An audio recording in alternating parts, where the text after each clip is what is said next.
Nggak perlu cari kumis kucing, nggak perlu cari cabai lobak, nggak perlu, karena asbabnya kita tahu. Apa asbabnya? Air. Obatnya apa? Air itu. Hah?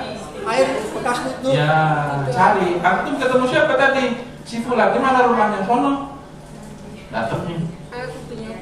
Nah, Ustaz, anak tadi yang kayaknya ya nggak usah dijelasin, nanti dia tersinggung.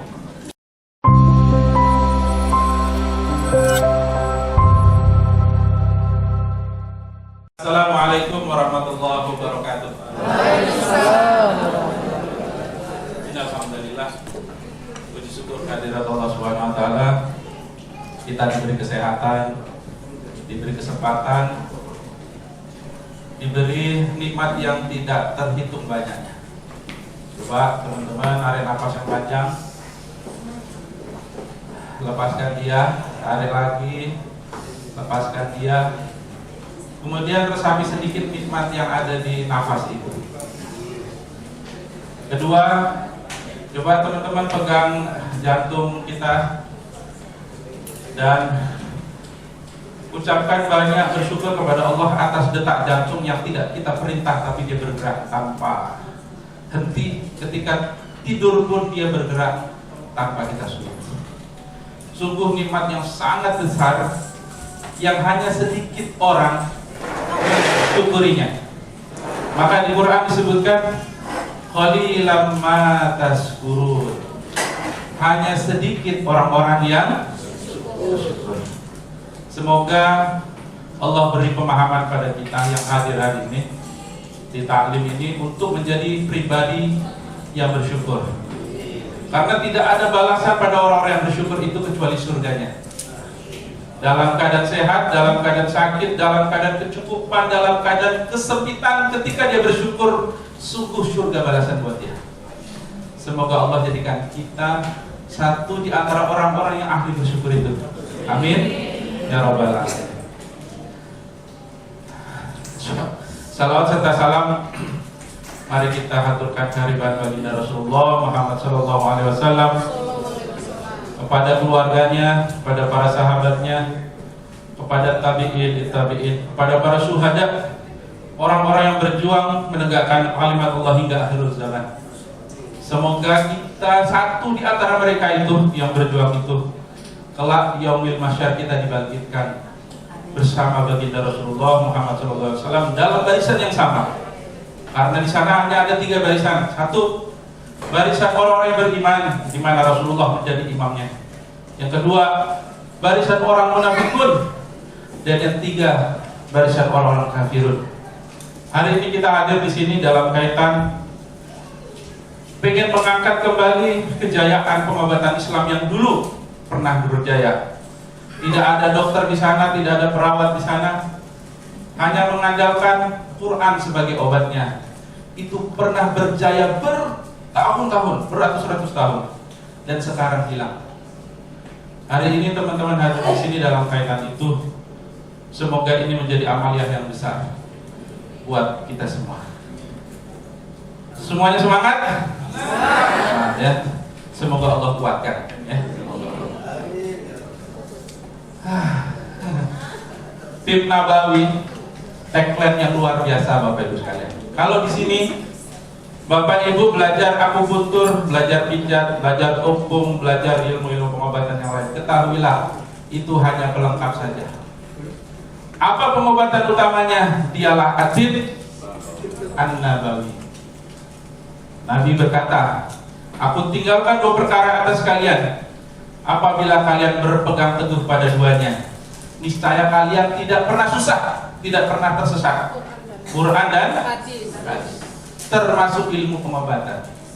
Tadi ada cerita tentang stroke, jantung, kelumpuhan, apapun segala yang ada di masyarakat.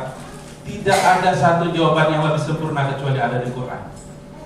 Anda menanya, Bapak Ibu sekalian, Bapak Ibu tahu nggak bagaimana cara pengobatan sayatan? Orang tersayat, terbelah, kemudian dengan bacakan Quran dia berhenti darahnya.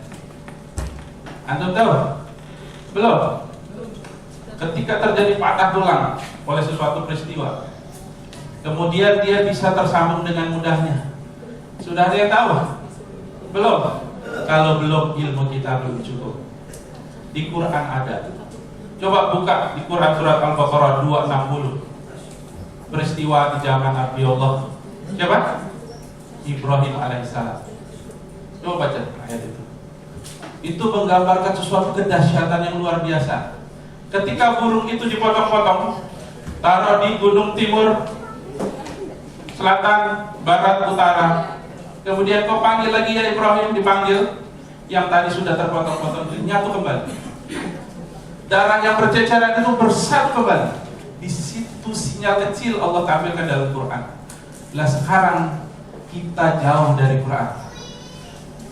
Alhamdulillahnya kita sedang belajar menuju ke sana. Saya diberi mentor saya, Ustadz Rosyad ada di sini di Jawa Timur. Harusnya teman-teman Jawa Timur itu banyak belajar dari beliau. Beliau itu pengobatan dengan Quran terlalu lama sehingga pengalamannya banyak. Ini sebelum kita belajar lebih jauh ya tentang herbal juga, saya ingin ngajak teman-teman supaya lebih yakin tentang Quran itu. Sahabat aneh namanya Ustadz Hazar di Depok. Anaknya 11. Ke-11-nya itu lahir dengan kondisi sempurna, tanpa dokter, tanpa bidan, tanpa mantri. Siapa yang membantu kelahirannya? Suaminya. Anak-anaknya, Ustaz, antum belajar di mana? Sama guru aneh. Antum pakai apa? Al-Quran. Wih, kalau kelahiran kedua mungkin ya, mungkin. Ini kelahiran pertama, kedua, ketiga sampai 11 itu mudah. Ada di Quran Pak Mahendra. Belajar di sana. Saya terkejut betul. Artinya apa? Bapak Ibu, tidak ada satu masalah pun di alam semesta ini, termasuk badan kita ini, melainkan di Quran itu ada apa? Jalan keluarnya. Antum kalau terdapat kesempitan harta, di Quran ada jalannya. Antum kesulitan dalam segala hal, di Quran ada jalan keluarnya. Ilmu tentang keluarga, ilmu tentang pengobatan, ilmu tentang bisnis, ilmu tentang gedung dan segala macam, di Quran ada. Maka hari ini kita belajar itu. Tib Nabawi ini, coba saya pengen tanya sebelum masuk ke materi. Tib Nabawi itu artinya apa? Coba, perkataan Ibu. Itu doang. Hadiahnya sedikit, mau tak kasih ntar dulu. Tib Nabawi itu konsep Bapak Ibu. Cara diagnosanya ada, cara menetapkan sehat sakitnya ada. Sehingga ketika kita memegang Tib Nabawi dengan sempurna, maka pengobatan lain itu terlalu kecil. Pernah jumpai satu peristiwa di mana Nabi mengobati Sayyidina Ali sakit mata? Pernah dengar peristiwa itu? Pak, cari di sirahnya. Dengan apa? Quran.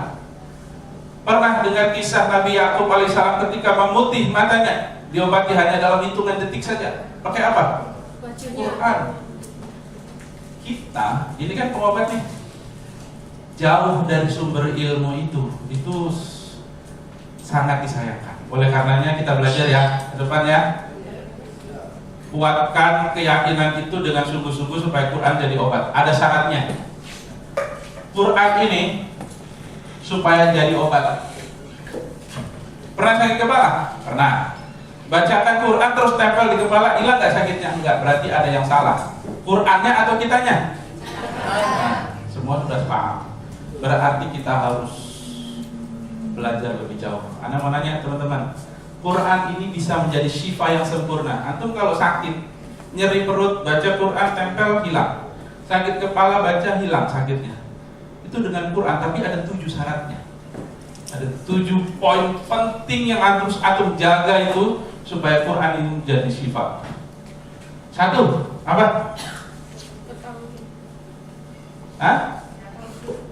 Bertauhid.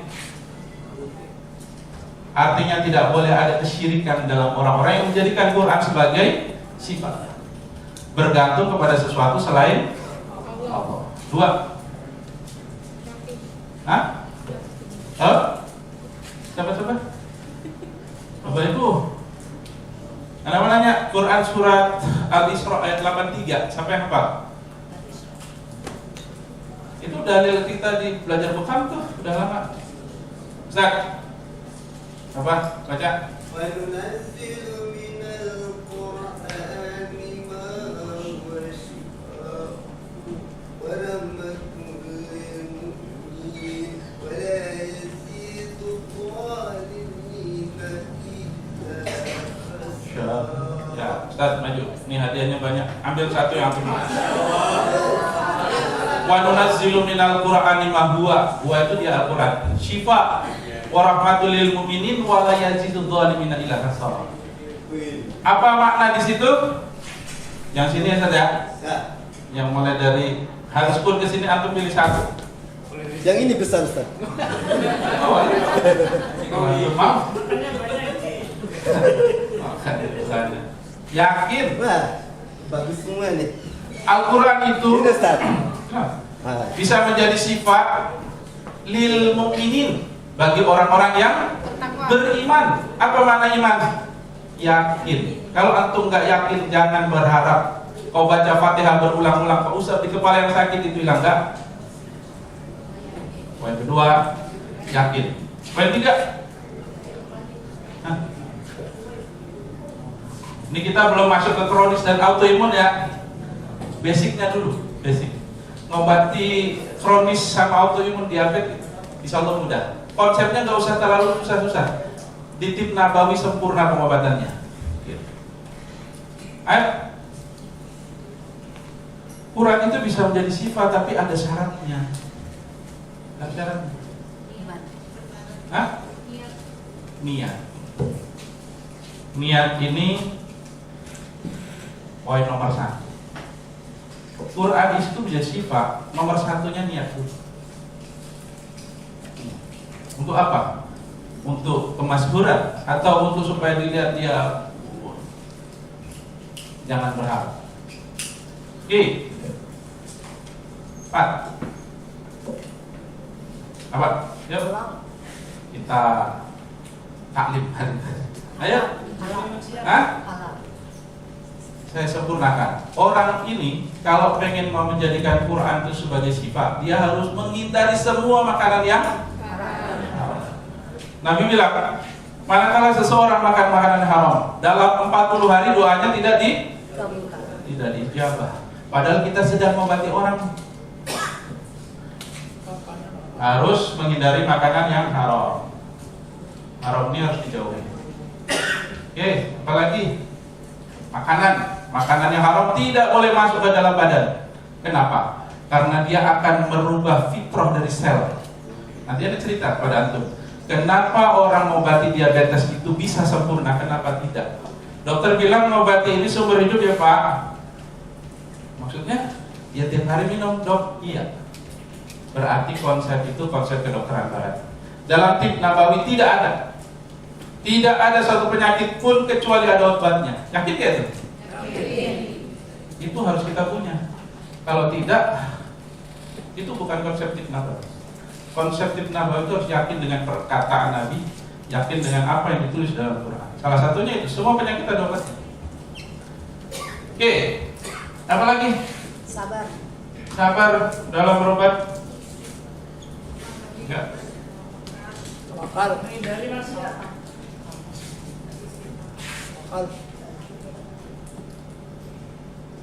Oke, apalagi? Ini sebenarnya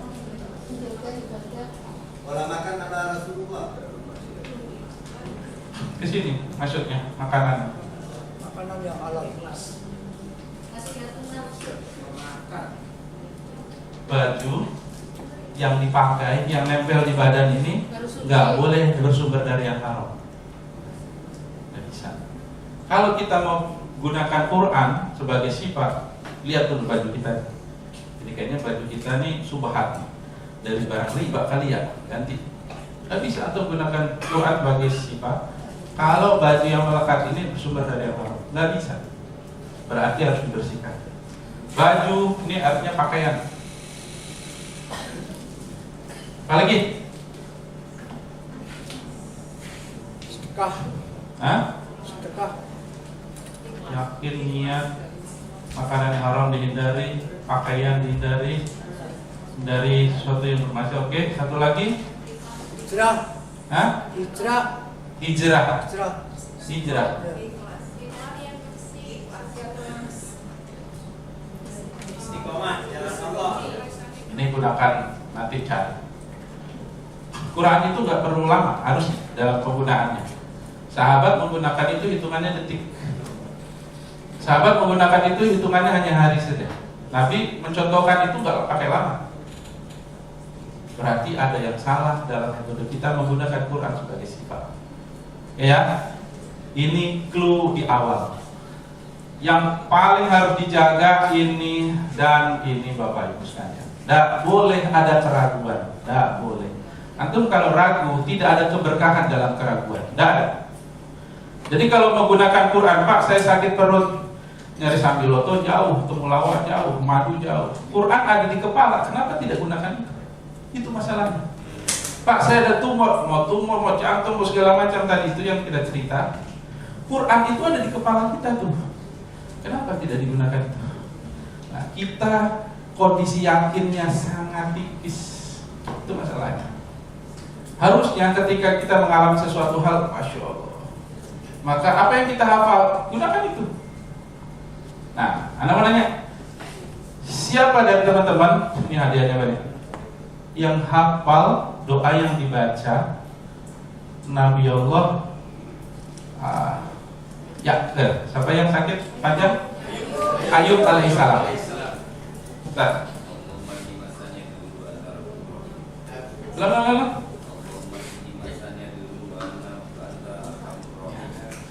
Aku pilih jarak suka. Enggak.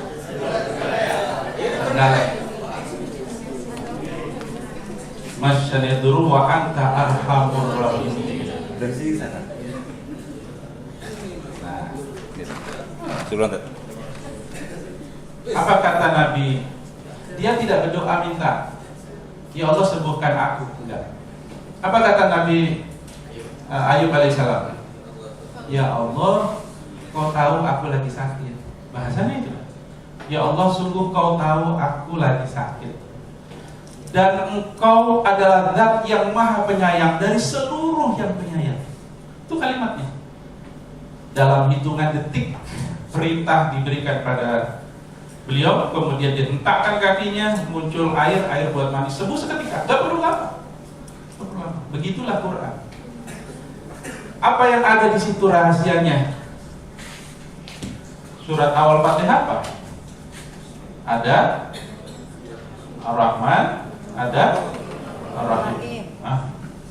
Ini yang Bapak Ibu harus pegang, nempel di kolbu kita kuat-kuat. Kalau pengen menjadi pengobat yang bacaannya itu tajam, jadi pribadi yang memegang sifat ini, Ar-Rahman, Ar-Rahim. Semua perkara ini kalau kita lakukan tidak diawali dengan basmalah, maka dia akan terpotong, terputus dari rahmat Allah, termasuk pengobatan. Ini cluenya. Wa anta arhamar rahimin, dan engkau yang maha penyayang ya Allah dari semua yang penyayang. Artinya apa? Bapak itu kalau menjadi pengobat yang baik, yang tajam ucapannya, persiapannya bagus, ngomong dikit aja langsung orang sehat, belum ketemu lagi orang udah sehat. Pegang ini kuat-kuat. Jangan ada hasad, jangan ada iri, jangan ada dengki nempel di kalbu kita. Sembuh seseorang itu karena sifat rahmannya Allah. Itu cluenya itu. Kita pengen ngobati orang, kita berharap orang ini sembuh, hati kita hasad pada si fulan, teman kita. Hati kita jahat kepada orang lain. Ya, dia bikin klinik di situ. Bukan dia tahu aneh di sini. Coba, Pak, Bapak berobat di sono ya? Kan dia murid aneh. Ada sesuatu yang nggak baik dalam kalbunya. Kalau seperti ini jangan berharap Quran bisa menjadi syifa buat antum. Tidak bisa. Berlawanan, tidak bisa. Dia harus dipegang kuat-kuat. Kalau pengen harta, dua hal yang berbeda. Kalau pengen harta, antum harus mengamalkan apa yang dibaca oleh Nabi Allah Sulaiman alaihissalam. Apa yang dibaca oleh dia? Coba. Diawali dengan apa? Istighfar. Antum kalau pengen harta, mudah urusannya, istighfar yang banyak, nanti Allah kasih jalan. Serius. Tapi kalau pengen belajar pengobatan, belajar kasih sayang. Nih, yang dibaca. Itu sebuah pelajaran yang sangat besar. Di awal nih, kita mau belajar sebagai pengobat masalah. Sifat Ar-Rahman Ar-Rahim Allah itu harus nempel di kalbu kita kuat-kuat. Betul-betul. Jadi nggak boleh hasad, nggak boleh iri, nggak boleh dengki, nggak boleh namimah, nggak boleh ini. Gitu ya. Oke. Ada yang bisa bantu aneh? Hapus supaya cepat.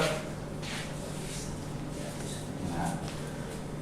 Masuk ke materi tentang sakit. Sakit yang dihapus. Allah menciptakan kita dalam keadaan sempurna. Quran surat apa? Allah menciptakan kita dalam keadaan sempurna. Quran surat? Baca. Boleh? Apa bu? Laqad khalaqnal insana fi. Ibu maju ambil hadiah yang rumah. Coba. Sungguh, laqad kata yang penegasan. Laqad sungguh aku ciptakan manusia itu dalam keadaan sempurna. Mana sempurna itu harusnya tidak sakit. Harusnya tidak sakit. Itu karena sempurna. Sudah ya? Pertanyaannya nih. Ini nanti akan cerita apa? Waktu ini 1 jam ya? Ustaz? Pendek amat sih. Belajar apa 1 jam? Tapi boleh lah ya. Semoga kita bertemu lagi ya dengan waktu yang panjang. Manusia itu diciptakan dalam keadaan sempurna. Tapi kenapa dia sakit? Siapa yang bisa? Ayo. Kan bertolak belakang tuh, Ustaz.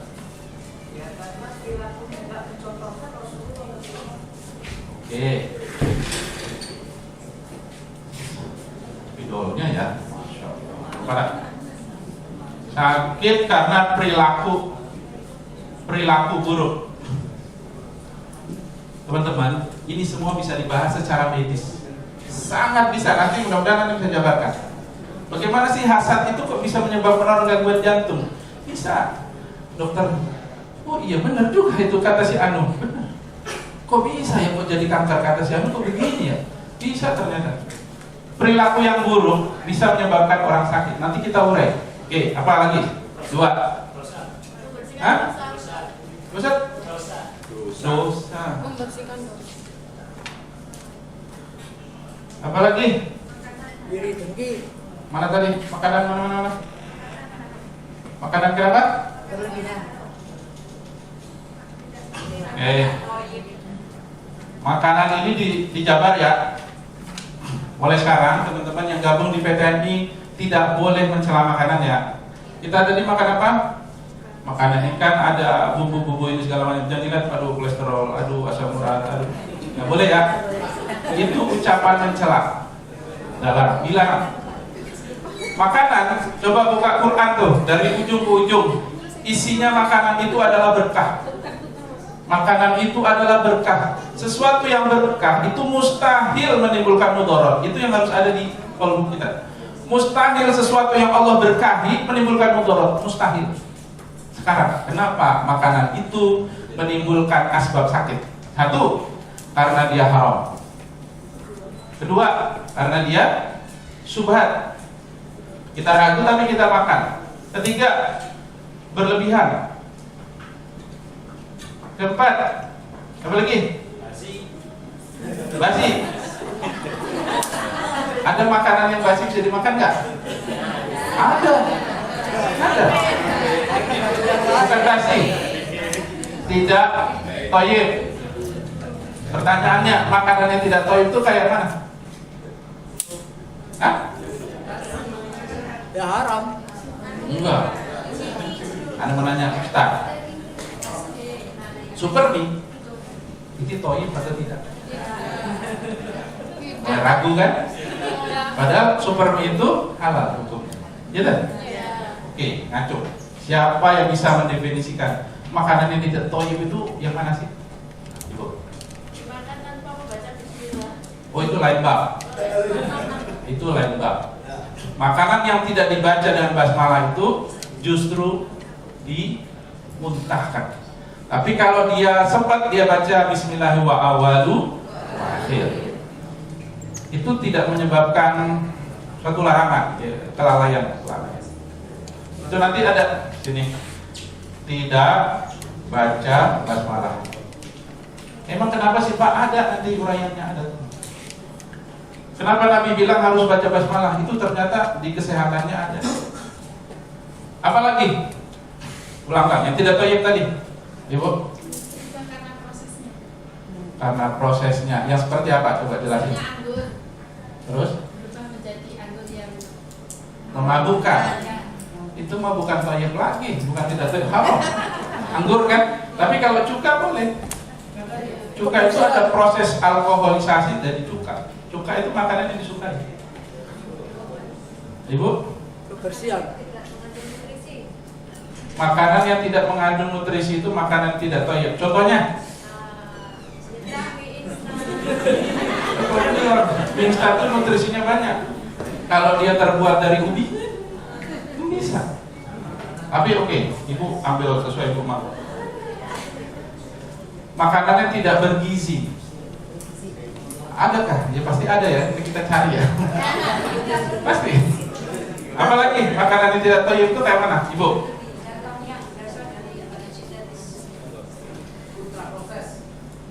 Bahan yang tidak ambil punya satu lagi. Boleh Bu, ambil Bu. Ikhwan. Oh itu haram hukumnya, bukan tidak thayyib. Makanan tidak thayyib itu halal dia, tapi tidak thayyib. Yang lain? Tadi udah. Ustaz. Hah? Kayak apa itu? Bakso itu enak. Boleh kalau dia dari daging yang yang dijaga. Enggak. Bakso boleh. Oke, supaya enggak terlalu panjang. Makanan tidak thayyib itu tadi ya salah satunya. Makanan yang tidak ada nilai gizinya. Makanan yang mengandung zat yang memberikan efek ke tubuh. Contohnya pengawet, pewarna, pemanis yang sifatnya sintetik. Kalau organik boleh. Itu bakso yang sono. Kalau bakso yang dibuat oleh Ikhwan, insya Allah baik. Oke. Terus makanan yang tidak sudah, makanan yang tidak dibacakan basmalah itu juga memberikan efek. Kenapa? Karena syaitan jin ikut makan. Emang kenapa? Kalau jin ikut makan, dia akan merubah sifat makanan itu menjadi buruk.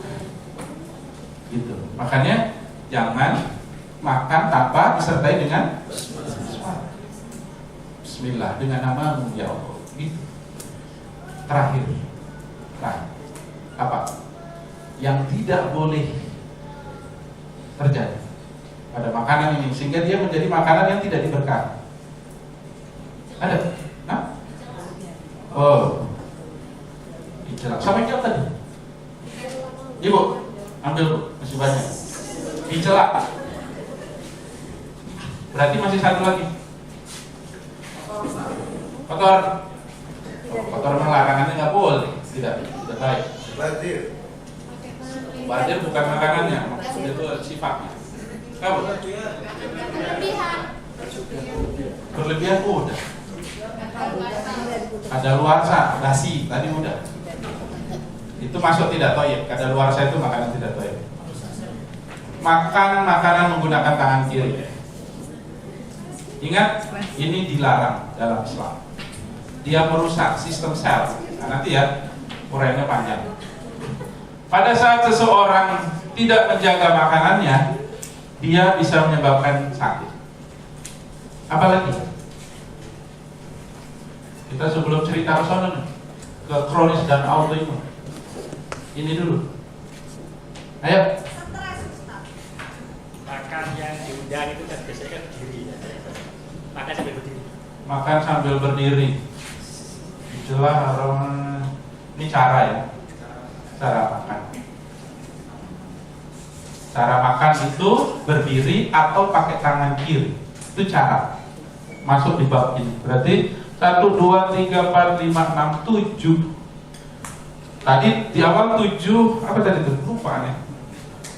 7 Quran menjadi hal, 7 syarat. Sekarang 7 makanan yang menyebabkan dia menjadi mudarat, berdampak ke penyakit. Harus dijaga. Jangan mengharapkan kesembuhan pada kita kalau makanan kita masih haram, masih subhan, masih berlebihan, masih tidak thayyib, makan tidak baca basmalah, mencela makanan atau cara makannya buruk, pakai tangan kiri atau berdiri. Berarti ini harus dijaga betul-betul Bapak Ibu untuk mencapai derajat sehat. Apalagi penyebab sakit? Ya, Ibu, yang sin pakai nikop. Ya. Makanan yang tidak ditutup dengan membaca basmalah. Tidak. Itu lain. Makanan babnya udah selesai. Ke sini. Pola pikir. Pola pikir. Stres. Iya. Itu perlu ditegasin. Ambil. Takut aneh lupa. Iya deh, ambil. Tidak ada. Apa lagi? Olahraga. Pola hidup itu berkenaan dengan olahraga, berkenaan dengan istirahat. Ya, pola hidup. Antum kalau pengen sehat, ini semua sudah dijaga, tapi setiap hari tidur hanya 1 jam, hanya 2 jam. Tiap hari nonton bola. Ya. Jangan berharap antum sehat prima. Sakit, karena tubuh tidak terpenuhi haknya. Ini pola hidup. Apa lagi yang menyebabkan badan kita sakit? Kecelakaan. Insiden. Ambil. Bapak belum ambil ya? Kurang banyak nih hadiahnya. Oh iya lupa. Siapa tadi yang punya Medicam siapa? Hadir. Medikan. Terima kasih banyak ya. Semua dikasih cleansing ya. The best. Semoga Allah berkahi usahanya. Allah majukan usahanya. Masya Allah tambah rezekinya berlimpah. Anda belum pernah jumpai hadiah sebanyak itu. Udah keliling Indonesia 23 kali baru di sini. Oh, semua aku dapat, aneh enggak kan gitu tadi. Kan aneh belum dapat nih. Kayak disebutin. Kok aku dapat, aneh enggak dari mana? Dikasih. Semua. Masya Allah. Barakallah. Usahanya akan naik. Yakin lah, usahanya akan naik. Itu sudah jaminan. Barang siapa memberi dengan kesungguhan, Allah akan beri lebih cepat dari kesungguhan yang dia niatkan. Terus Medicam jangan. Mahal itu. Jakarta udah harga paling rendah 95. Umum 150. Kali jumlahnya berapa juta itu coba? Keren banget ya. Apa lagi? Oke. Stres. Menganiaya. Stres itu masuk ke sini. Genetik kaitannya sama nasab ya. Oke, apa lagi? Prasangka. Hah? Prasangka masuknya ke sini. Ini yang nanti kita melakukan diagnosa Bapak Ibu. Kalau cerita Tib Nabawi, Bapak Ibu pasien datang, apa keluhannya? Asam urat. Oh, ini karena kelebihan urin ya. Kalau kelebihan benar sesuai Tib Nabawi. Babnya kelebihan. Oh, ini karena Bapak makannya emping dulu. Itu belum bisa didefinisikan. Kalau dia berlebihan baru. Apa keluhannya Pak? Diabetes. Ini Bapak sih karena ini. Jadi ada faktor-faktor lain yang menyebabkan orang sakit yang tidak ada kaitannya dengan medis, tapi hanya ada di Tib Nabawi. Kita sekarang ini bukan belajar medis Bapak Ibu, kita belajar Tib Nabawi. Di Tib Nabawi itu tidak mengenal diabetes, tidak mengenal hipertensi, tidak mengenal asam urat, tidak mengenal kolesterol. Dalam Tib Nabawi itu nggak ada. Terus itu adanya di mana? Itu adanya di ilmu konvensional kedokteran. Terus kita belajar apa Bapak? Kita belajar gejala Bapak Ibu. Apa gejalanya? Nyeri lutut, nyeri sendi, nyeri telapak kaki, nyeri pinggang. Nabi ada nyebutin itu nggak? Nyeri perut? Ada. Kaku leher, ada nggak di Tips Nabawi? Ada. Susah tidur? Kita tidak cerita hipertensi, kita cerita gejalanya, Bapak Ibu. Apa keluhannya Pak hipertensi? Oh, berarti ilmu dia menggunakan konvensional. Kita nanyanya konvensional. Apa keluhannya Pak? Sakit kepala. Kita basicnya Tips Nabawi, gitu.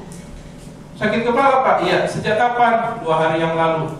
Emang Bapak tidurnya gimana? Tidur bagus Pak, habis isya saya tidur. Terus makanan? Oh, jangan ditanya Pak. Puasa jalan terus. Kok bisa sakit kepala? Nggak tahu. Tetangga Bapak gimana ininya dengan harus beli Pajero itu Pak? Aku nggak perlu bekam, nggak perlu kasih Sabiloto, nggak perlu. Apa yang harus diobati? Olunya. Gejalanya apa? Sakit kepala. Tuh. Artinya apa? Tips Nabawi itu mengajarkan kita untuk mendiagnosa secara dalam, bukan konvensionalnya. Enggak. Nanti kita akan belajar satu persatu. Kalau kita masih belajar urin, masih belajar, itu berarti kita mengcombine 2 ilmu. Tips Nabawi kita pelajari, ilmu dokter juga kita pelajari. Boleh nggak Pak? Boleh aja. Ilmu itu dia berkembang. Tapi kita sekarang pengen fokus di Tips Nabawi. Gitu. Pak, saya susah tidur misalnya. Oke. Sejak kapan? Sudah seminggu yang lalu. Kenapa susah tidur? Saya juga nggak tahu Pak. Oke. Bapak habis dari mana susah tidur? Saya habis dari pameran. Oh, pameran apa? Mobil. Oh, berarti ada something. Bapak ada pengen sesuatu? Iya. Pengen mobil. Tapi utang saya masih banyak. Jadi dia memikirkan sesuatu di luar kesanggupan dia. Obatnya apa kalau kayak gini? Kasih Sabiloto? Enggak, berefek. Kasih bawang putih? Enggak berefek. Dilihat penyebabnya. Oh, penyebabnya karena tinggi angan-angan. Nabi bilang, kan Nabi melarang kita tinggi angan-angan. Istighfar yang banyak. Oh, karena tetangga beli Pajero, obatnya keluarkan hasad, iri dengki. Sehat sendiri. Pak, semuanya saya baik, tapi saya sama istri kok gak akur ya Pak. Dulunya, kita mesra banget. Dilihat. Penyebab orang sakit ini bisa karena, nih saya per Hah? Nah, ini yang mau saya ceritakan. Penyebab sakit ini dibagi menjadi 2. Ini kan saya udah urai ya. 1 internal. Ini berdasarkan apa Pak? Berdasarkan Tips Nabawi. Ini kita sudah mulai masuk mengerucut. Penyebab sakit dalam Tips Nabawi itu dibagi 2, internal dan eksternal. Internal itu contohnya apa? Hasad, iri, dengki, namimah, fiber, terus lagi hunsa, tahu hunsa?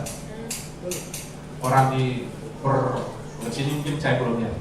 Di Jakarta, perempatan Jakarta itu bawa kecerengan, gemulai, namanya hunsa, bencong, hunsa. Itu ada kelainan. Itu internal. Kalau internal, obat ini internal. Sekarang eksternal. Apa eksternal? Apa? Ya, sihir. Ain. Apa lagi? Bisi tetangga. Hah? Bisi tetangga. Bisi itu ain. Hah? Rasa diri dengki itu dari dalam. Kalau kita cerita virus bakteri, itu kita cerita tentang ilmu konvensional. Wah, ini bakteri nih, oh berarti cara pola pikir kita ini ilmu konvensional. Nggak apa-apa. Berarti kita memadukan 2 ilmu. Dalam Tips Nabawi tidak mengenal virus, tidak mengenal bakteri. Buka di semua hadis nggak ada itu. Nah, terus apa? Jin, ain dari luar ya. Makanan yang mana Pak? Yang tadi kita jelasin di awal. Semua makanan itu berkah kecuali yang tadi itu, yang sumber Haram itu ada dua, sumbernya dan zatnya. Misalnya kalau zatnya khamar itu kan haram, zatnya ya sumbernya sama. Tapi ada yang zatnya halal tapi sumbernya haram. Misalnya kita beli beras dari makanan riba, atau ini dari mana nih Pak? Ini apa nih, Sambiloto? Halal nih, oh halal. Ngambil di mana Pak? Kebun orang. Orang halal. Sumbernya belum tentu Sambiloto itu halal, tergantung dari mana dia dapat Sambiloto dan lain-lain. Oke, jadi ini yang harus Bapak Ibu apa namanya, diagnosa di awal. Contoh ya, contoh. Pak, saya sering kencing. Oke. Umur berapa? 50 tahun. Kalau konvensional orang sering kencing kemungkinan apa? Lima dokter. Diabetes. Mungkin lagi gangguan ginjal, infeksi saluran kemih. Apa lagi? Prostat, batu ginjal. Kemungkinannya itu ilmu konvensional. Kita pelajari ilmu kedokteran. Boleh nggak? Boleh. Kita cerita tip Nabawi. Sekarang kemungkinannya apa? Orang sering kencing. Khawatir. Cemas yang berlebihan. Masuk nggak di tip Nabawi? Masuk. Apalagi satu, ya. Paranoid.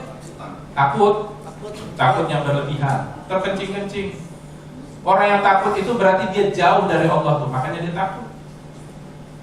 3, apalagi? Ini sering kencing. Sering kencing. Lihat tip Nabawinya. Takutan. Apalagi? Karena ain. Bisa? Karena ain. Karena apalagi? Sihir. Berarti Bapak Ibu harus mendiagnosa dari dua keilmuan boleh. Atau kalau kita mau fokus di tip Nabawi, fokus, nggak usah cerita kedokteran, Anda nggak ngerti. Terlalu rumit ilmu kedokteran. Ya sudah, belajar tip Nabawi Bapak. Sejak kapan kesusahan? Tadi sering kencing ya, sering kencing. Sebulan ini Pak, sering kencing, dikit-dikit. Oke. Terus kondisi Bapak gimana? Sholatnya, ya sholat saya kurang khusyuk. Baca Qurannya jarang-jarang. Mulai itu kita tahu, oh asbabnya kayaknya di kondisi psikis dia jauh dari Allah nih kayaknya. Baru dugaan ya, baru cerita Bapak makan ini, Bapak makan segala macam. Nah ilmu dua ini Bapak itu pelajari supaya lebih komprehensif keilmuannya. Supaya bisa, oh Bapak ini kayaknya karena ain ini. Apa ciri-ciri penyakit itu disebabkan karena ain? Supaya bisa tahu ciri-cirinya. Jerawatan. Hah? Jerawatan. Itu udah gejala, udah muncul. Ciri-cirinya? Dari yang pintar menjadi bodoh. Dari yang pintar jadi bodoh, bisa sihir. Iya. Bisa karena dia kejedot, Iya. rusak sarafnya. Ciri-ciri orang kena ain itu misalnya apa keluhannya Pak? Sering kencing. Sejak kapan? Barusan. Nah, ketemu siapa Pak barusan? Si Anu. Apa ngomong dia? Dipuji tanpa menyebut Ya, nama. bisa jadi ucapan itu diikuti dengan hasad atau ucapan kekaguman. Tanpa menyebut. Akhirnya dia terkencing. Gak perlu cari kumis kucing, gak perlu cari Sambiloto, gak perlu. Karena asbabnya kita tahu. Apa asbabnya? Ain. Obatnya apa? Air wudhu. Hah? Air bekas wudhu. Ya, cari. Antum ketemu siapa tadi? Si Fulan. Di mana rumahnya? Sono. Datang nih. Air wudhunya itu. Ya, Ustaz, anda tadi kayaknya ya gak usah dijelasin, nanti dia tersinggung. Anda minta atau butuh, minta air wudhunya. Untuk apa? Udah deh pokoknya. Air wudhu itulah yang kita gunakan untuk mengobati penyebab sakit kencing-kencing tadi itu. Kalau hasil diagnosanya kencing-kencing berlebihan karena air. Gitu. Sama sahabat kita, pasien kita tiba-tiba berdebar, tuk, hebat. Sejak kapan? Barusan. Terus Anda lemes akhirnya. Atau barusan ketemu siapa? Debt collector. Misalnya. Oh itu karena ketakutan. Udah kalau gitu ambil air wudhu, sholat 2 rakaat, tidur. Besoknya tenang. Tapi enggak Pak, ini kayaknya saya baru ketemu Anu tadi dia mengucapkan ini. Oh itu karena ain. Obatnya yang tadi. bukan bawang putih, bukan ini, bukan itu. Artinya apa kesimpulan di sini, teman-teman sekalian? Dalam pengobatan itu perlu menegakkan diagnosa yang benar berdasarkan tib nabawi boleh. Ya kita kan visinya tib nabawi ya. Ilmu kedokteran, ilmu tambahan. Apa? Yang sudah jadi dokter berbanggalah dengan ilmu kedokterannya. Kita yang awam ini belajar ala pesantren ini bersyukurlah karena kita sedang belajar ilmu yang sangat dahsyat. Serius. Tinggal kita belajar faktor penyebabnya saja. Bapak Ibu kalau belajar herbal nabawi itu apa sih? Coba. Sampai bisa definisikan apa tuh herbal nabawi? Coba adanya. Ibu. Tadi udah. Belakang. Belakang dulu.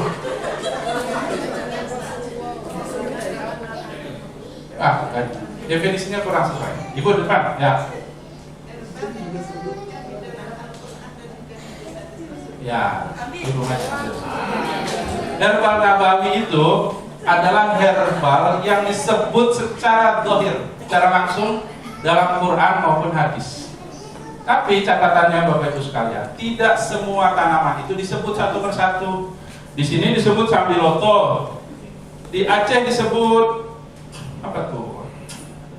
Lupa. Kalau di Minang disebutnya apa pahit gitu, lupa saya. Jarum mungkin. Jarum. Di Quran disebutnya tanaman-tanaman, disebutnya tumbuhan-tumbuhan. Ya di situ termasuk sambiloto, termasuk kangkung, termasuk capcay dan lain-lain. Nggak mungkin disebut semua nama-nama itu.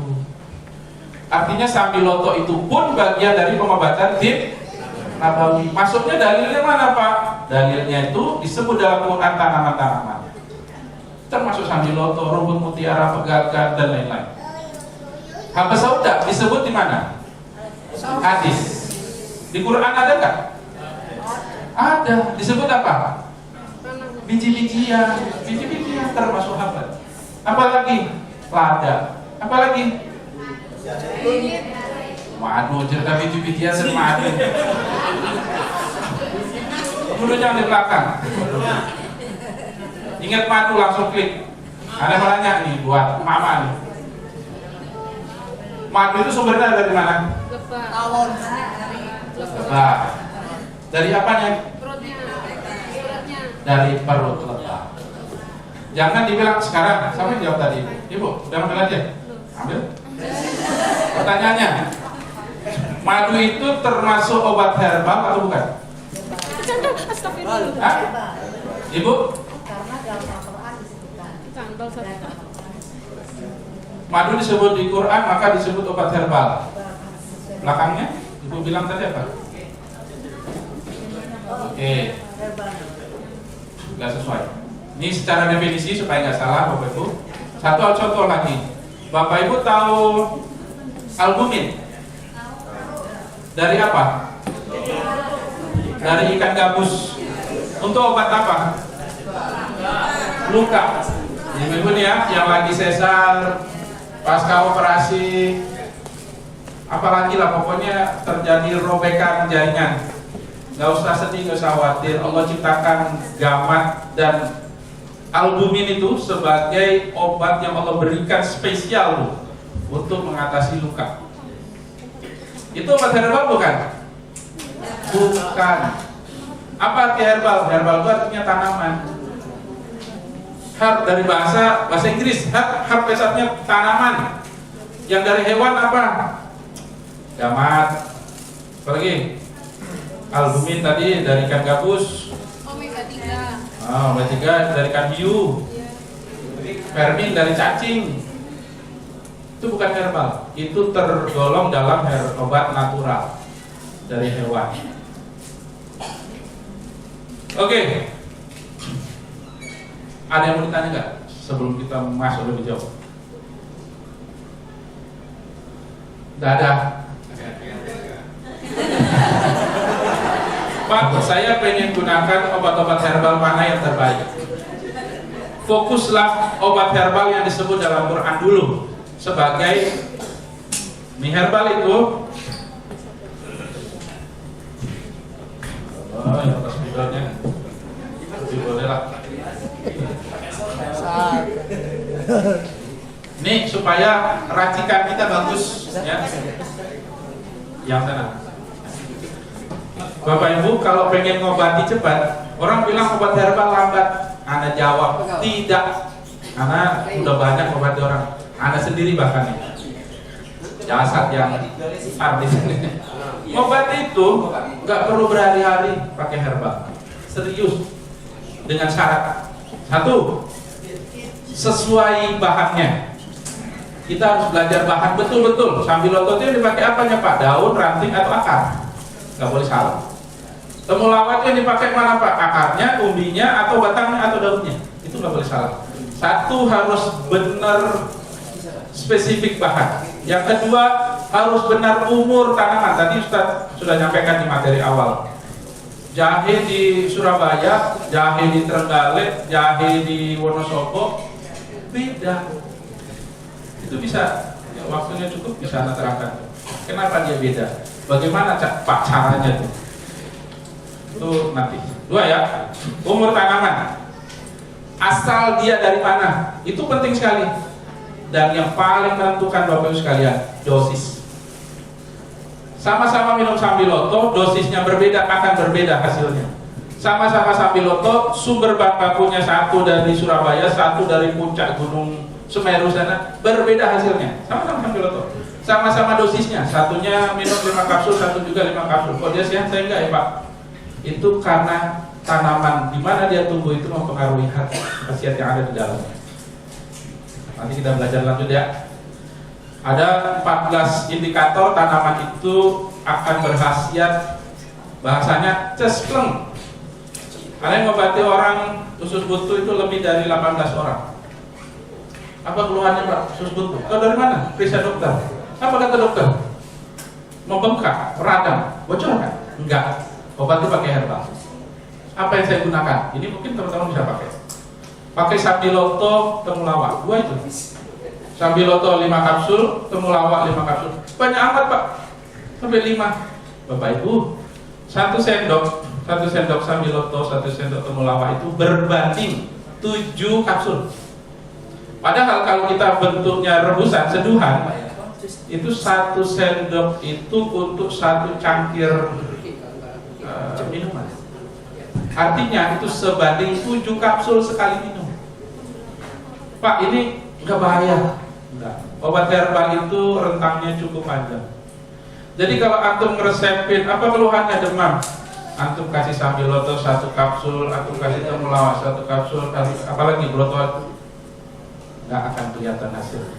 Tapi kalau antum kasih Sambiloto 4, brotoali 4, antum tunggu aja. Serius. Dosis sangat menentukan. Dosis. Begitu yang terjadi di zaman Nabi dulu. Ada seorang sahabat ngeluh, "Ya Rasul, saya sakit perut." Apa kata Nabi? Minum madu. Ulang dia minum madu. Masih sakit, datang pada Nabi. "Ya Rasul, masih sakit." Minum lagi. Ulang ke rumah, minum lagi. Masih sakit, datang lagi. "Ya Rasul, masih sakit." Apa kata Nabi? Minum lagi. Sampai 3 kali. Kalau itu belum sembuh juga, engkau perutmu yang berdusta. Para ulama memaknai hadis ini itu berkenaan dengan dosis. Tadi ada cerita gagal ginjal, ada cerita jantung koroner, ada cerita apa tadi. Kalau dosisnya hanya minum 2 kapsul, nunggu lama. Ngobati demam itu 24 jam itu lama. Pak, tapi di luar itu lama betul ya? Itu karena dosis tidak tercapai, cara meraciknya. Yang ketiga, obat herbal jangan digunakan tunggal, harus diramu. Berjamaah itu menimbulkan kedahsyatan tuh, bukan hanya sholat, tapi semua aspek. Tadi Ustaz Jo sudah sampaikan, begini. 5 terdengar suaranya. Apa makna di situ? Jamaah. Meracik juga sama. Kalau antum cuma gunakan 1, ya Allah, jangan berharap cepat sembuhnya. Nah, geser. Meracik itu, ini kita lompat ya. Waktu ada tinggal berapa sih, Ustaz? 10 menit. Wah. Anda datang jauh-jauh dari Jakarta ya? Pesawat Garuda ya? Udah gitu aja. Herbal. Syaratnya nih kalau mau racikannya bagus harus ada herbal utama. Apa herbal utama itu Pak? Herbal utama itu yang disebut dalam Quran. Tinggal pilih yang mana. Nah itu berarti ada ilmunya. Pak, kata dokter saya ada penyempitan jantung koroner Pak. Bukan Bagian dari hadiah. itu hak pembicara, itu ada izin aneh. Halo, bukan hadiah. Sampai lupa. Nah, jantung koroner. Di Quran herbal apa yang disebut secara langsung? Ada 2 yang paling istimewa dan 1 banyak sekali penelitiannya terjadi pada peristiwa Nabi Allah Musa alaihissalam. Apa dia? Bawang putih, anggur. Apanya dari anggur itu? Spesifik untuk jantung. Bijinya. Itu untuk apa? Untuk pompanya. Kalau untuk penyempitannya Pak, itu kan karena lemak yang tersedimen di situ. Lama-lama dia meninggal. Dilisis tuh pelan-pelan. Yang paling bagus itu bawang putih dan zaitun. Tapi diingat, zaitun itu asalnya dia termasuk minyak tidak jenuh. Tapi kalau salah pengolahannya dia menjadi jenuh. Apa makna jenuh? Dia bisa menyebabkan pelengketan pada pembuluh darah justru. Nah, jadi berarti harus mengerti cara pakainya.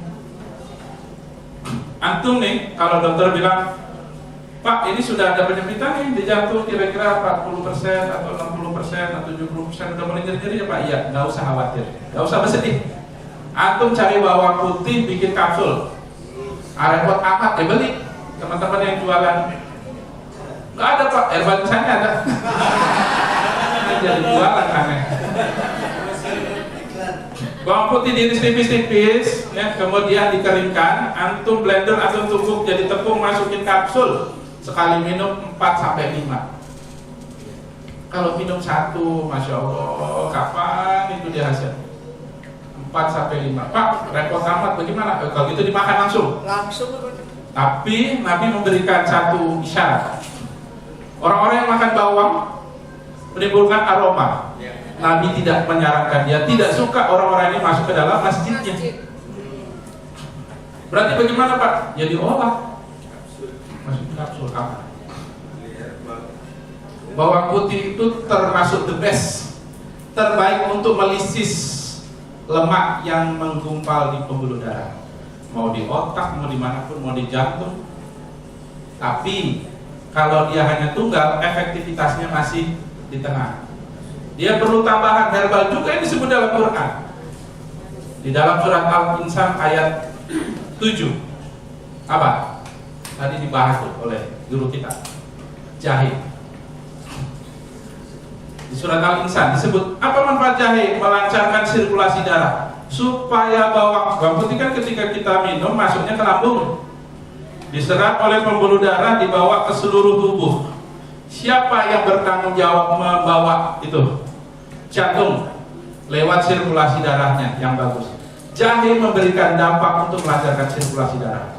Double 2 sudah. Bawang putih, jahe. Pak, di pasar itu jahe banyak. Ada jahe gajah, ada jahe prit, ada jahe merah. Yang mana Bapak? Pakai jahe prit. Caranya Pak, ya digeprek, rebus, oke. Atau dibikin tepung, masuk kapsul, bisa. Tergantung kebutuhan. Apalagi Pak, ada satu tanaman yang istimewa. Tanaman itu memiliki efek antikoagulan. Antikoagulan itu mencairkan bekuan darah. Orang kalau pembuluh darah jantungnya sudah tergumpal, nah, ini gambar ya. Ini ada lemak nih, ini lemak.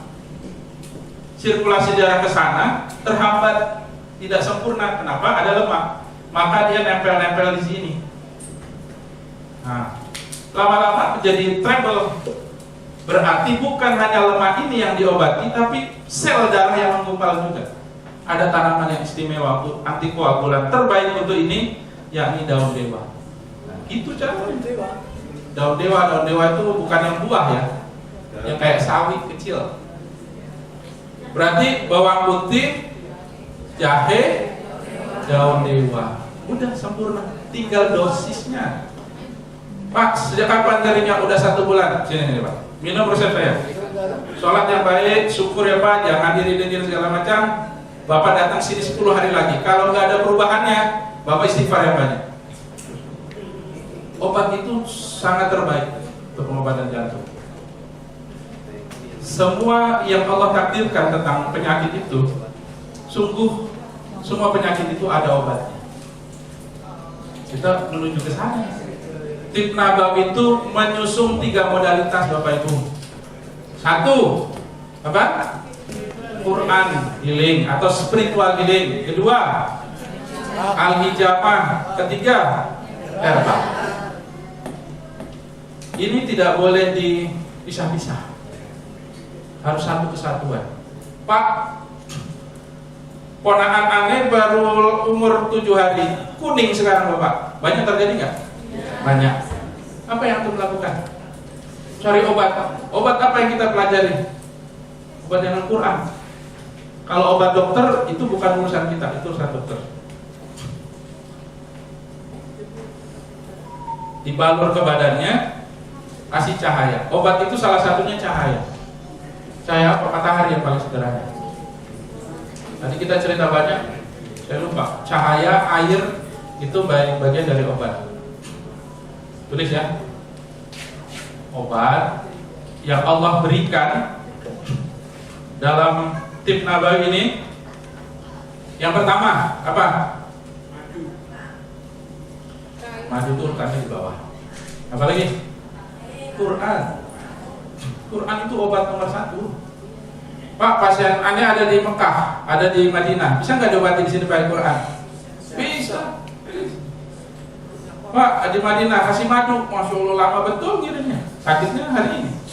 Pakai Quran. Quran itu tidak ada dimensi ruang dan waktu. Dimanapun dia berada, gunakan dia sebagai sifat, sebagai obat. Yang penting syaratnya yang tadi 7. Quran. Apa lagi? Wasta'inu bisabri wassalah. Jadikanlah sholat dan sabar sebagai penolong. Itu bagian dari pengobatan. Apalagi puasa. Apalagi sedekah untuk menghilangkan bala, untuk mengobati sakitmu. Sedekah. Apalagi silaturahim. Kok bisa sih silaturahim itu panjang umur? Kok bisa sih ngobati? Coba, kok bisa? Nih, ilmu kedokterannya nih, kita buka ya. Orang yang bersilaturahmi kepada kerabatnya itu ada 2 keistimewaan di sana. Pada saat dia datang, berkahnya berlimpah ruah. Pada saat dia pergi, apa kata Nabi? Keluar. Nah, itu secara teks. Tapi coba lihat. Ketika kita mengunjungi saudara kita, itu ada roman bahagia. Ya. Bahagia ini Allah berikan bonus pada orang ini hormon apa yang meningkat? Endorfin, serotonin, dopamin. Meningkat, naik. Apa dampaknya kalau dia meningkat? Umur panjang. Itu dia. Kok bisa? Karena ketika ini meningkat, sistem kerja jantung jadi bagus, sistem cernanya bagus. Ketika semua sistem dalam tubuh bagus, umurnya makin baik. Tapi perlu diingat, jangan sampai mencela makanan. Makanan itu yang dicela, dia akan merusak semua sistem yang kita bangun. Gak boleh mencela makanan, karena dia masuk ke dalam tubuh. Terakhir ada. Kita cerita tentang autoimun. Tahu autoimun? Siapa yang bisa mendefinisikan? Ibu?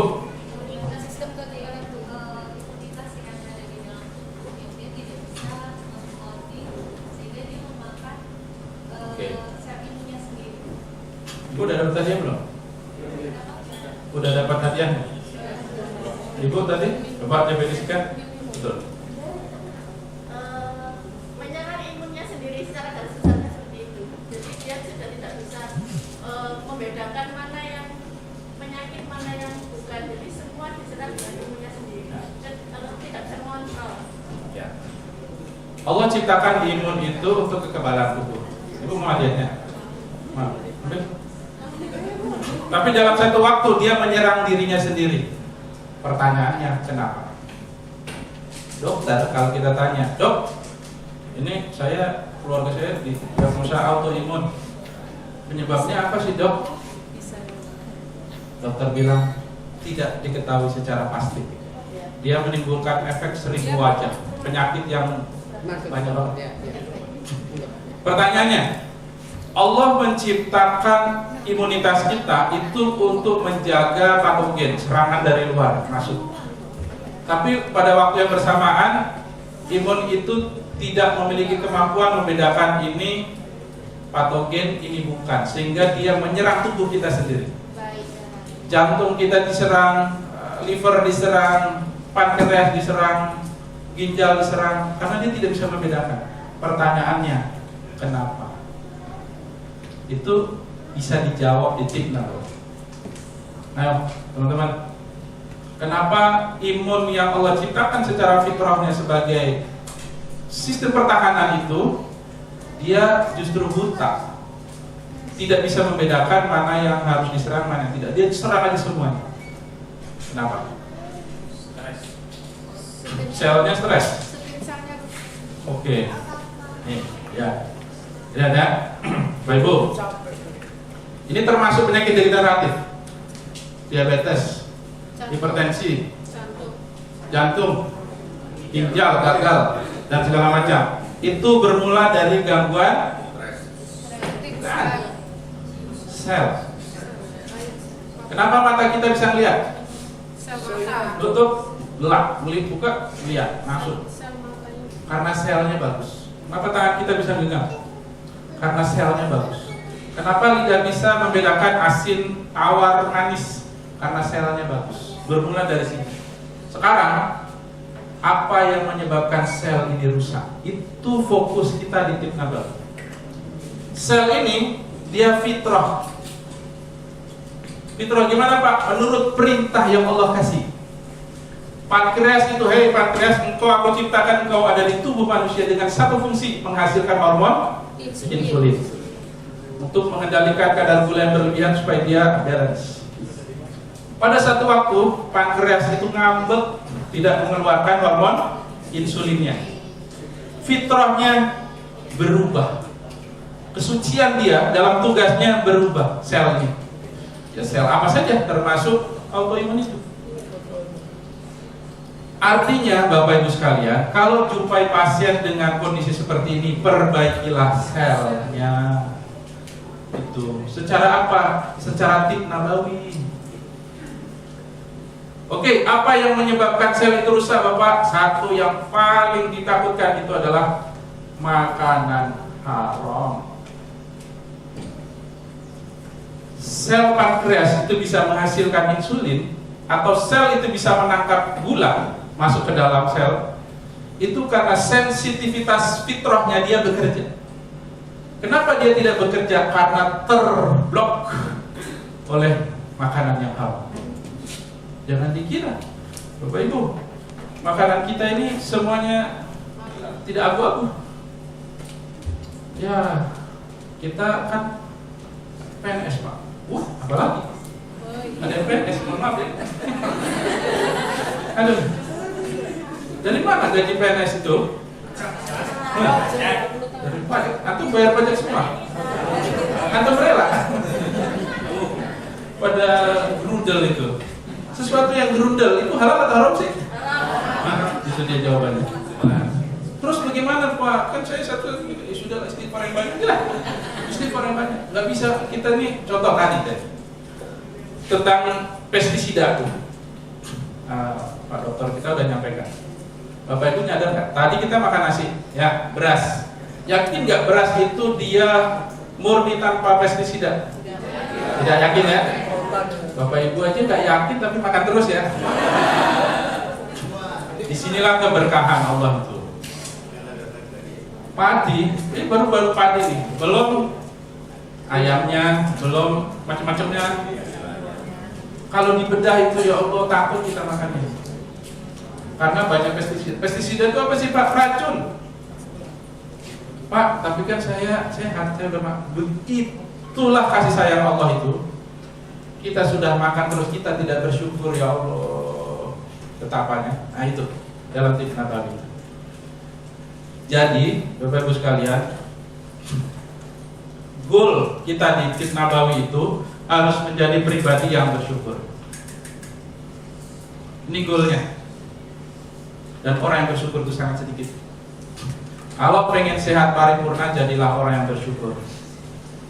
Ada bersyukur, tidak ada bersyukur, bersabar. Anda mau tanya, Ustaz kalau dapat rezeki banyak, apa yang Ustaz lakukan? Ya berbagi. Sedekah berbagi. Ini ilmu yang paling tinggi. Bapak Ibu, kalau Bapak hanya berucap bersyukur, itu tidak ubahnya seperti hewan. Itu yang dikatakan Syekh bin Adham, ulama besar di zaman. Para muridnya nanya, terus kalau Ustaz, kalau sang Syekh dikasih rezeki, apa yang Ustaz lakukan? Saya berbagi. Dengan berbagi itu artinya saya juga bersyukur. Terus apa dampaknya dalam kesehatan? Orang yang bersyukur ini, Allah akan menekan hormon kortisol menjadi turun, menjadi balance, dan meningkatkan hormon endorfin, serotonin dan lain-lain tadi menjadi naik. Semua sistem menjadi bagus. Dan refleks sel, sensor sel itu akan berada pada puncak. Pankreas kembali mengeluarkan hormon insulinnya.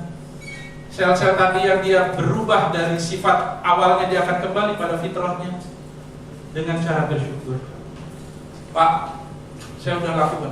Kayaknya saya ini jadi pribadi paling bagus deh Pak. Tapi kok saya sakit? Kita jumpai nggak?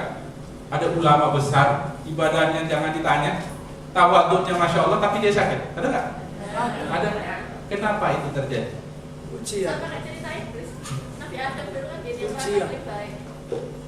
Bapak Ibu, antara sehat dan sakit itu sama saja.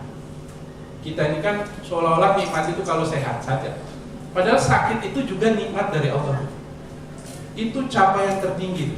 Makanya Nabi Ayub itu yang kenapa dia sampai berkeluh kesah pada Allah begitu. Apa penyebabnya coba? Kalau lihat sirahnya ada dua. Satu istrinya yang gerundel, yang kedua dia dibincangkan di kota itu menjadi itu orang yang beriman tuh. Lihat tuh ibadahnya, sekarang dia menjadi orang yang dilaknat tuh sama Allah. Dia udah gak tahan dengan ucapan-ucapan itu, akhirnya dia curhat pada Allah. Ya Robbi, kau tahu aku sakit dan engkau adalah zat yang maha penyayang dari segala sesuatu yang penyayang. Itu doang. Aslinya dia mau sakit mau sehat itu sama. Kenapa? Coba. Orang sakit keistimewaannya. Jadi jangan menganggap orang sakit itu dia kena sial, dia kena bal, enggak, sama. Apa? Satu, diampuni dosa-dosanya, berguguran dosa-dosanya. Kalau dia bersabar dan bersyukur, tidak ada balasan kecuali surga bagi dia. Itu. Kedua, Dikabulkan doanya. Dikabulkan. ditinggikan derajatnya, dikabulkan doanya dengan syarat sabar dan syukur. Syaratnya. Kemudian apa? Orang sakit ini menjadi pintu kebaikan bagi ahlul baitnya, bagi keluarganya.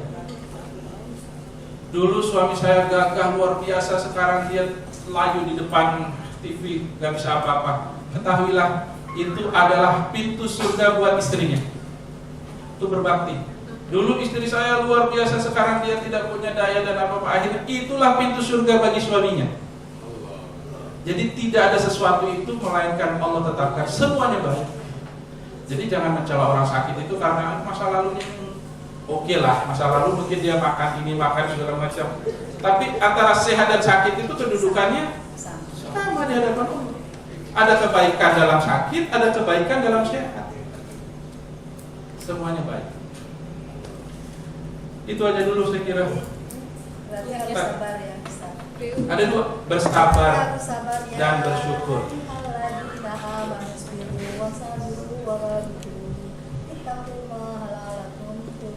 Jadi bersabar dan bersabar. Bersabar dan bersyukur. Bersabar dan bersyukur. Begitu keluar, ya sepatu aneh hilang. Bisa. Terus apa yang harus aku lakukan? Semangat. Itu kalau cuma bersabar, itu terlalu di bawah. Sandalnya tetangganya masih ada. Ya, motor hilang. Bisa ya keluar. Maha suci Engkau ya Allah. Ya Allah. Engkau telah menyelamatkan aku dari hilangnya motor ini. Untung dia hilang, kalau tidak mungkin saya nabrak orang, mungkin saya jatuh, mungkin saya segala macam di luar sana. Maha suci Engkau ya Allah, selamatkan aku dengan cara hilangnya motor ini. Begitu caranya.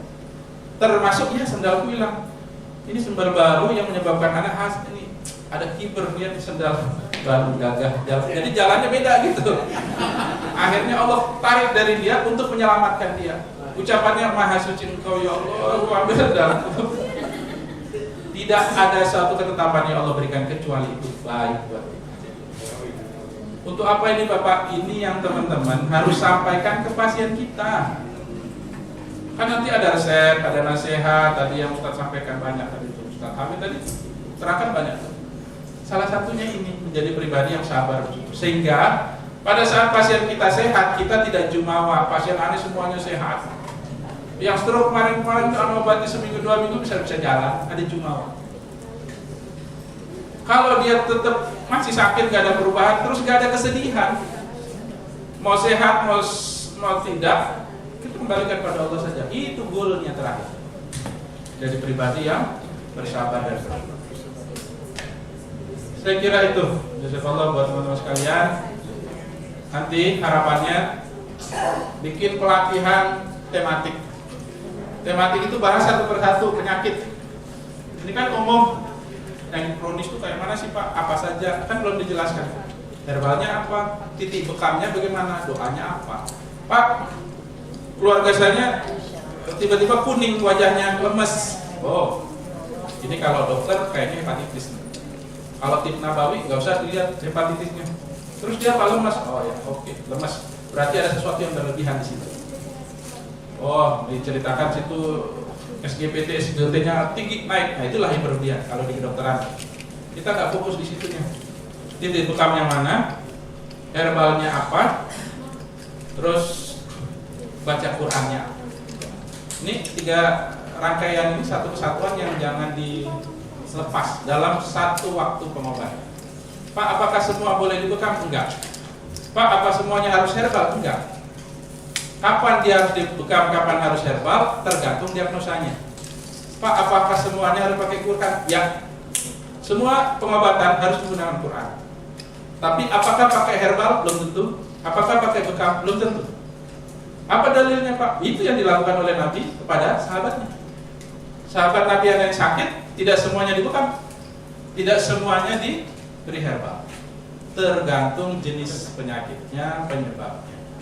Semoga kita bisa bertemu untuk pelatihan lanjutannya. Pak Ketua mana Pak Ketua? Pak Tri. Ya, Insya Allah dan semoga teman-teman MPP, Stadju, Pak Anwar, Pak Sodikin, Ustaz Dimas menjadi narasumber pada pelatihan-pelatihan berikutnya. Semoga Allah sehatkan kita semua. Saya kira itu dari Ana. Jazakallah. Mana? Syukran. Sekolah air, Ustaz Rudi. Kalau silakan minum dulu. Masih semangat?